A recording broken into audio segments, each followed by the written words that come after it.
그의 역사관을 이야기했다면 네, 사마천 개인의 좀 주목해 보죠. 음, 사마천은 많은 기록이 남아있지 않은 인물입니다. 그러니까 사마천이 남긴 기록은 많은데요. 사마천에 대한 기록은 매우 제한적입니다. 물론 사마천이 기원전 2세기경 맞죠? 인물이라 뭐 그런 거가 꼭 낯선 건 아니지만 그렇게 많은 기록을 남겼고 아주 중요한 인물임에도 불구하고 그에 대한 기록이 풍부하지 않다는 것은 사마천에 대해서 여러 의문들을 남기게 하는 점이 있죠. 대체로 사마천은 한 무제 시기에 살았다라고 합니다. 생몰 연대는 확실하지 않습니다. 사마천의 고향이 좀 재밌는데요.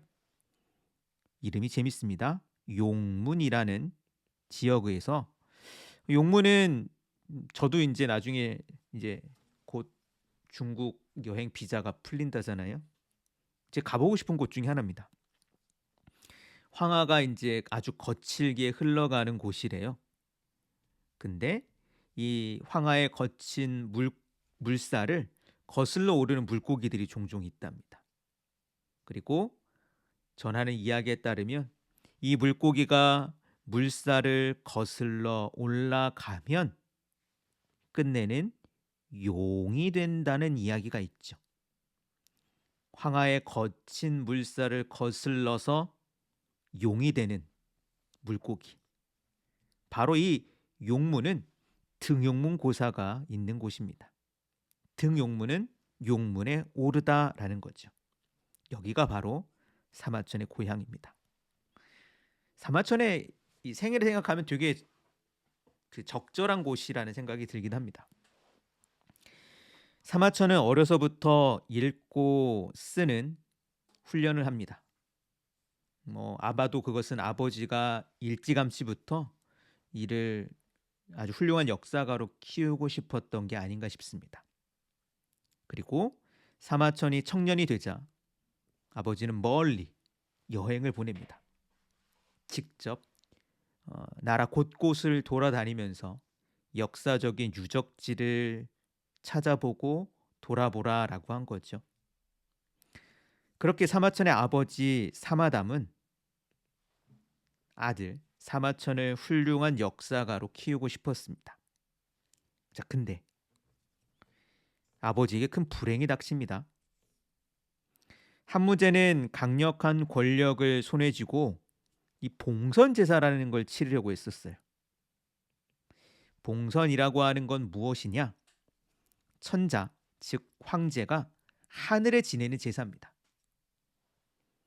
당시 한무제의 강력한 권력을 보여주는 상징적 사건이라고 할 수 있죠. 게다가 봉선은 오래도록 기록에만 있었고 실제로 치러지지 않았다라고 합니다. 사마담은 천문을 관장하는 태사공이라는 자리에 있었는데요. 그러면서 자신이 봉선 제사에 참여하기를 정말 고대하고 있었죠. 왜냐하면 내가 하늘을 살피는 관직을 가지고 있는 인물이니까. 근데 무슨 이유인지 모르겠지만 사마담, 즉 사마천의 아버지는 이 봉선 제사에 참가하지 못합니다. 그리고 화병으로 몸져 눕습니다. 죽음을 앞두고 아들 사마천을 불러서 남긴 유언이 이렇습니다. 사기열전 태사공자서라고 하는데 기록되어 있는 문장입니다. 우리 조상은 주나라의 태사였다. 그 이후 천문을 주관해 왔으나 나에 이르러 이 일이 끊어지는 건 아닐까 두렵구나. 너는 나를 이어 태사가 되어 이 일을 이어야 한다. 천자께서 천년의 대통을 이어 봉선 의식을 치르는데 나는 따라가지 못했다. 이것이 내 운명이란 말인가? 내 운명이란 말인가? 내가 죽거든 너는 꼭 태사가 되어야 한다. 태사가 되어 내가 쓰려던 것을 잊지 말거라. 이제 천하가 통일되어 안정되었으나 내 일을 기록하여 남기지 못했다. 훗날 전하지 못하고 잊힐까 두려우니 너는 마음에 두고 결코 잊지 말아야 한다. 라고 유언을 남깁니다. 자, 이 유언은 여러 가지를 함축하고 있죠. 사마천은 이 사마담의 유언에 따라 태사공의 자리에 오릅니다. 그리고 이 기록에서 볼 수 있던 것처럼 아버지 사마담이 남긴 기록을 정리합니다. 이 아버지의 유언에 따라서 태사는 크게 두 가지 일을 했다라고 합니다. 하나는 천문, 즉 하늘의 별을 보고 하늘을 살피는 일을 했고, 한편으로는 역사를 기록하고 관리하는 일을 했다라고 합니다. 자, 그런 면에서 태사가 되었다는 것은 아버지가 일찌감치부터 계획했던 오늘날로 보면 좋은 역사가로서 내 뜻을 이어받아 너는 그 자리를 잘 감당해라 라는 거죠. 그리고 사마천은 그 유언을 아주 충실하게 실현했던 사람이었던 것 같습니다. 그러나 아버지의 유언뿐이었다면 사마천의 사기는 훌륭한 역사책일 수는 있었겠지만 지금까지 사랑받는, 그리고 수많은 사람들의 입에 오르내리는 이른바 고전의 반열에 오르지는 못했지 않았을까 싶습니다. 그리고 특히 제가 앞에서 인간극장이라고 묘사했던 열전과 같은 기록도 탄생하지 못했지 않을까 싶습니다. 사실 사마천에게는 불행한 사건인데 어떤 하나의 사건이 사마천에게 전혀 다른 문제의식과 관점을 선물해 주기 때문이죠. 당시 황제였던 한무제는 흉노족과의 싸움에 아주 열심이었습니다. 흉노족은 이제 고대 역사를 보면 매우 강력했는데요. 한나라 때에도 오래도록 중원을 넘어와 한나라를 괴롭히던 상황입니다. 그래서 적절히 대응을 못하다가 한무제는 나라 안을 안정시킨 뒤 국력을 아주 많이 모아서 흉노를 공격합니다. 이때 여러 장수들이 활약하고, 그리고 그들의 활약이 지금까지도 다양한 유물이나 이야기로 전해지고 있지만, 이때 흉노와의 전쟁에 나섰던 인물 가운데 이릉이라는 장수가 있습니다. 이릉은 대단히 훌륭했던 장수였습니다.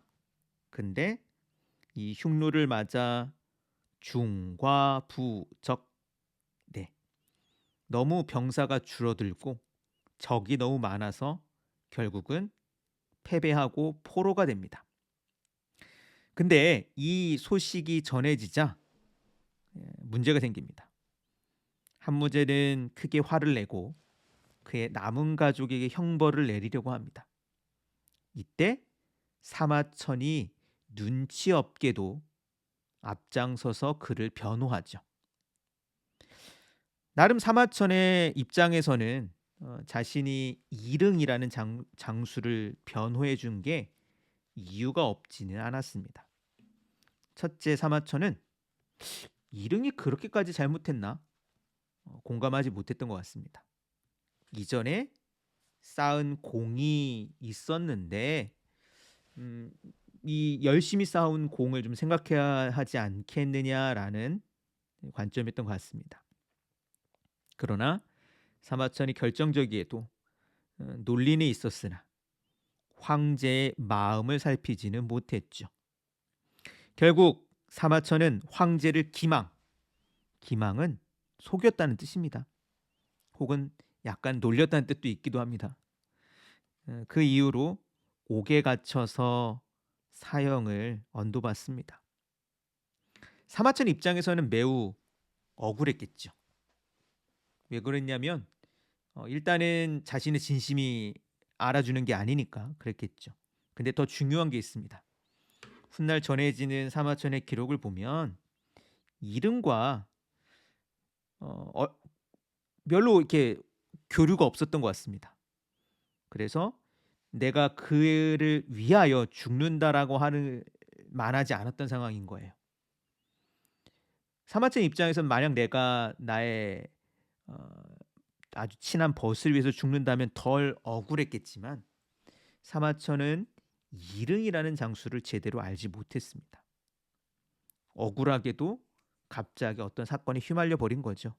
의도치 않게. 한편 또 하나의 문제가 있습니다.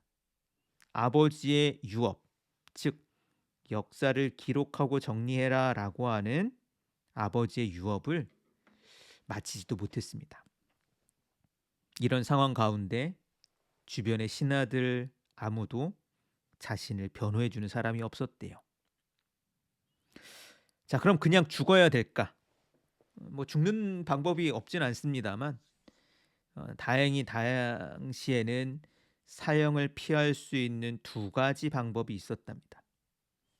첫째, 큰 돈을 속죄금으로 내고 풀려나는 것이 있었고요.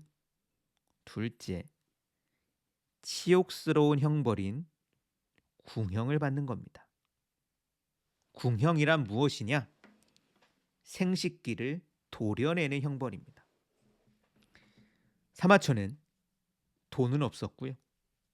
억울했고 결국은 궁형을 받기로 합니다. 이때 남겨있는 기록이 이렇습니다.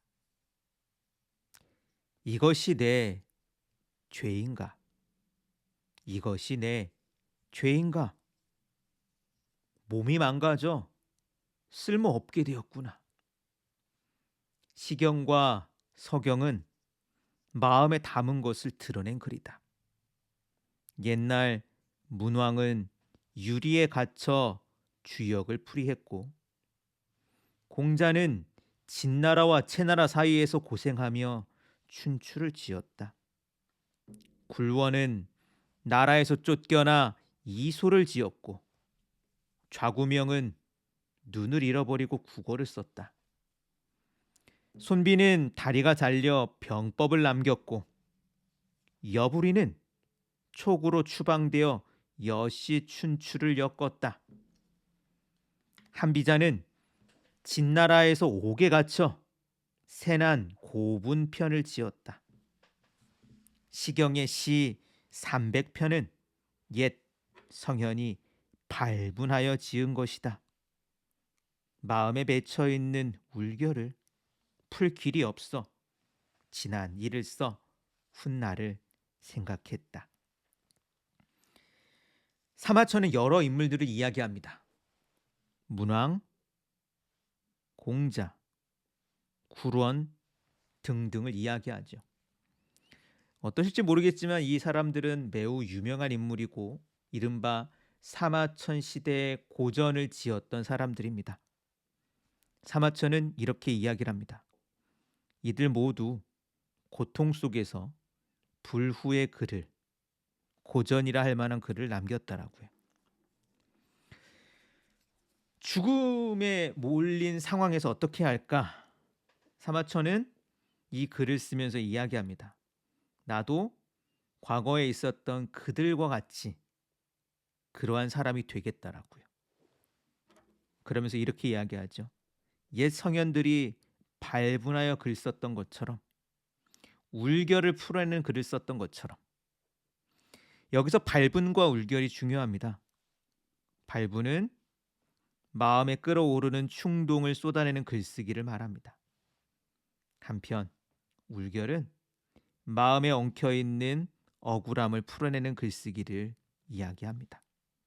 그리고 그 발분과 울결의 글쓰기의 결과가 바로 사마천의 사기열전이라 할 수 있습니다. 그래서 사기열전에는 정말로 억울한 사람들의 이야기, 다양한 격정에 사로잡힌 사람들의 이야기가 나오고 그 이야기들이 훗날 정말 수많은 사람들에게 사랑을 받았던 거죠. 사마천이 남겼던 그 글의 원문을 제가 소개합니다. 시 300편은 이때 시는 보통은 옛날에 있었던 시경이라는 텍스트를 이야기합니다.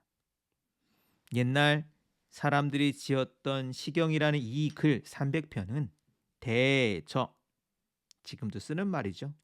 잘 쓰이진 않습니다만 대체로 현성, 뒤집으면 성현이죠. 성현들이 밝은 마음에 뭔가 치솟는 것이 있어서 위작 지은 것이다. 차인 개의 유소울결, 차인 이 사람은 개 또한 모두들의 뜻에 마음속에 울결, 울자는 울이라고도 하지만 마음에 엉켜 있는 것이고요. 결자는 우리가 결박이나 이런 걸 이야기할 처럼 마음에 엉켜 있는 걸, 묶여 있는 걸 이야기합니다.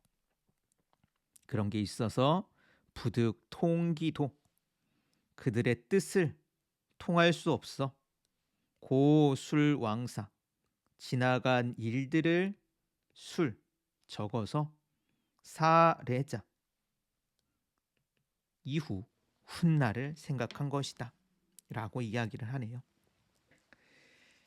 자, 이처럼 사마천은 이 개인의 어떤 불행이 또 다른 글쓰기를 낳게 만들었고, 그것이 사마천의 사기 열전이라고 하는 부류의 글을 남기는데 큰 도움을 주었습니다. 사실 오늘은 이렇게 사마천 개인과 사기라고 하는 책의 구체적인 어떠한 관점을 소개했는데요. 저는 사마천의 사기가 동아시아 이야기 공동체에 되게 중요한 근간이 되는 텍스트라고 생각합니다. 동아시아 이야기 공동체의 특징은 일종의 말의 압축 파일을 쓴다는 겁니다. 그거를 흔히는 사자성어, 고사성어라고 하죠. 고사, 즉 옛 이야기를 통해 만들어진 말들이 있고 보통 그것이 네 글자이기 때문에 사자성어라고 하죠. 사마천의 사기, 특히 열전에서 정말 많은 사자성어가 만들어집니다.